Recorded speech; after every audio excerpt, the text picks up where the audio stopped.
As negociações à esquerda avançaram mais rápido. O documento facilitador da PAF, António Costa, dizia ainda ontem que está ainda incompleto. Que leitura é que fazes nesta altura? Parece-te que a possibilidade de um governo à esquerda torna-se mais real?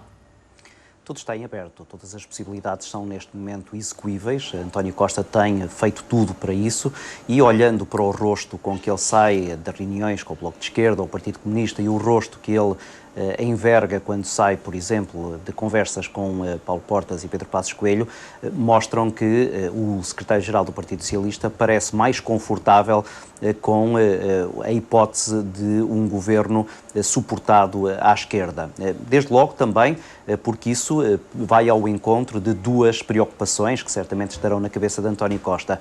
A primeira tem a ver com aquilo que ele considera ser as cedências que eventualmente o Partido Socialista terá que fazer se tiver que vir a viabilizar um governo de direita, isto é, António Costa, fazendo as contas, percebe que à esquerda são Bloco de Esquerda e Partido Comunista quem tem que fazer mais cedências para se ajustar ao programa socialista. À direita teria que ser o Partido Socialista a fazer mais cedências para se ajustar a Pedro Passos Coelho e a Paulo Portas. E em segundo lugar, o que me parece que é também uma variável importante, António Costa percebe que se fizer cedências à direita, se viabilizar um governo da coligação Portugal à frente, acabará por deixar o seu lugar de secretário-geral particularmente vulnerável. Sobretudo agora que, depois de terem encetado conversações com os partidos à esquerda, dificilmente dentro do Partido Socialista se entenderá que ele queira permanecer no lugar se eventualmente essas negociações não tiverem frutos. E, portanto, há aqui uma situação em que eu diria que todas as hipóteses são ainda possíveis, mas as hipóteses mais confortáveis para António Costa estão mais à esquerda do que à direita. Ficou um pouco atrás dos partidos à esquerda? Poderia ter sido mais ágil, poderia ter sido mais hábil, poderia ter sido mais célere, mas eu acredito que Pedro Passos Coelho não tinha esse interesse.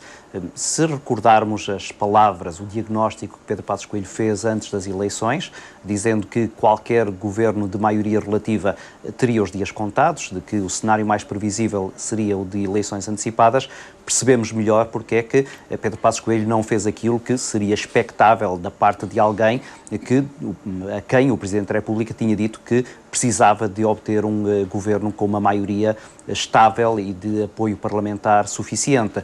Ora, se depois desse apelo de Cavaco Silva, que de resto nem sequer é um apelo novo, é um apelo que ele já vinha repetindo há vários meses, Pedro Passos Coelho não se pôs na rua à procura desses mesmos apoios, pelo contrário, ficou calmamente à espera que António Costa chegasse com algumas propostas. Isso, para mim, é o sinal claro de que Pedro Passos Coelho está, neste momento, a apostar muito mais naquilo que é um cenário de ruptura. E um cenário de ruptura que pode acontecer em qualquer das duas probabilidades que há pouco discutimos. Isto é, o cenário de ruptura com o Partido Socialista a governar com o apoio à esquerda e esperando que a qualquer momento aconteça aquilo que é previsível que aconteça, isto é, que haja um desentendimento entre as três forças políticas que estão à esquerda, ou então, se ele tomar posse como Primeiro-Ministro, à espera que o Partido Socialista faça aquilo que disse que ia fazer durante a campanha eleitoral, isto é, inviabilizar ou logo no início ou posteriormente, por exemplo, um orçamento de Estado que o deixaria sem condições para governar e atirando o ónus da responsabilidade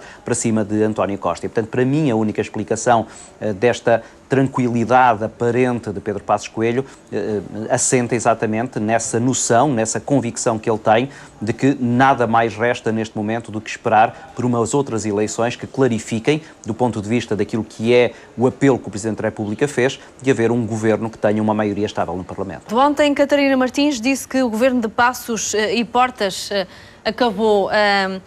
Parece-te uma declaração política, uma jogada política, ou esta declaração antevia já um cenário? É uma declaração estratégica. Catarina Martins tem sido muito hábil, sobretudo durante a campanha eleitoral, em traçar cenários que são favoráveis para o seu partido. E a verdade é que isso acabou por dar frutos. O Bloco de Esquerda teve um dos seus melhores resultados e tem, neste momento, uma representação parlamentar que lhe permite ser uma variável importante em qualquer jogo de poder. E esta declaração é mais uma. É uma declaração que, por um lado, antecipa um cenário que nós não sabemos sequer se é realista. É uma jogada que obriga António Costa a colar juntar-se também àquela que é a rede que o Partido Comunista e o Bloco de Esquerda estão a criar ao Partido Socialista e, por outro lado, é uma declaração de força também de alguém que, saindo de um resultado eleitoral positivo, procura agora extrair daí algumas vantagens, até para, na eventualidade de Pedro Passos Coelho vir a ser empossado como próximo Primeiro-Ministro, poder também falar com alguma autoridade, sobretudo à esquerda, tornando-se uma espécie de líder da oposição, por substituição a um então fragilizado António Costa, se isso vier a acontecer. É também, por outro lado, um wishful thinking, isto é uma esperança que neste momento, obviamente, Bloco de Esquerda e Partido Comunista têm de ver superada esse obstáculo chamado direita. E de resto aí parece-me que Jerónimo de Sousa foi muito mais sincero, muito mais transparente do que Catarina Martins. Basicamente o que Jerónimo de Sousa disse foi: nós não concordamos com o programa do Partido Socialista, mas preferimos o Partido Socialista a governar do que Pedro Passos Coelho a governar, independentemente de, como ele diz, serem farinha do mesmo saco. Catarina Martins não está exatamente na mesma posição, eventualmente não tem as mesmas condições para ter esta sinceridade. A verdade é que o jogo que ela está a jogar é muito idêntico àquele que Jerónimo de Sousa pôs em cima da mesa. Relativamente aos mercados, temos já uma reação. Isto não poderá ser positivo para o país, este cenário de António Costa de se aliar à esquerda?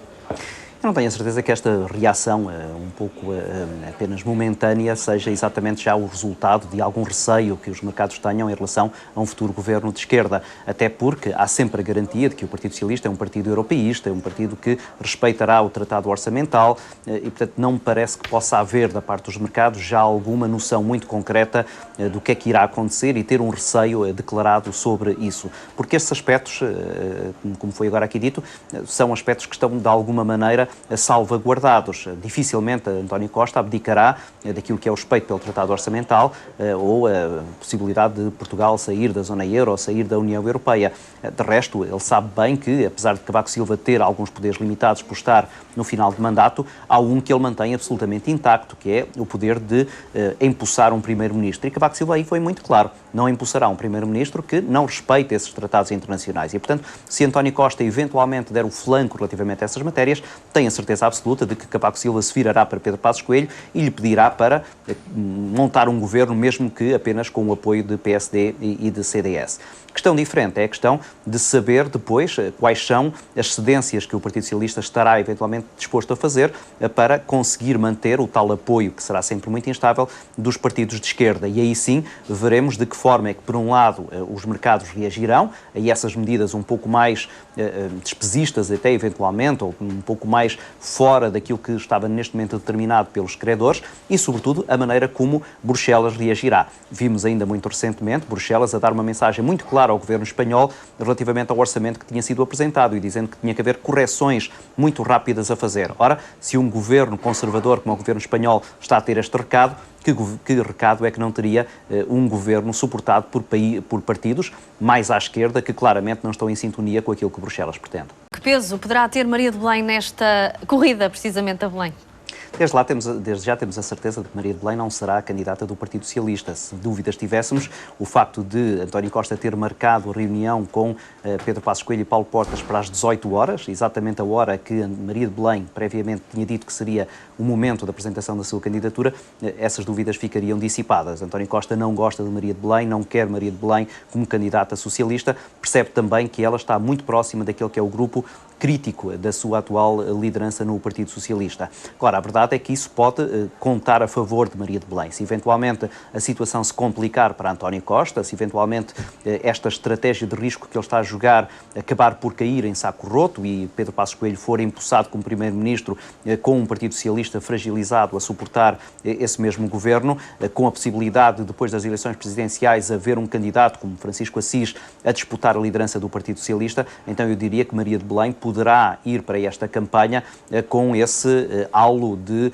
alguém que contestou, que resistiu a uma estratégia que depois, dentro do próprio Partido Socialista, se considerou não ser a melhor. Agora, a verdade é que é fácil de perceber que Marcelo Rebelo de Sousa tem aqui uma dianteira que apenas perderá se cometer erros e a visibilidade mediática que tem e até o clima que neste momento existe do ponto de vista político indicam que ele tem o vento a seu favor. Mas as variáveis aqui são tantas, as improbabilidades de todo este jogo continuam a acumular-se e eu diria que este puzzle presidencial acabará por ficar completamente contaminado por aquilo que forem, nos próximos dias, os resultados destas negociações e também aquilo que for a permanência ou não de um governo mais de gestão ou mais estável, que acabe por condicionar não apenas esse mesmo governo, mas também as lideranças dos partidos que o apoiaram.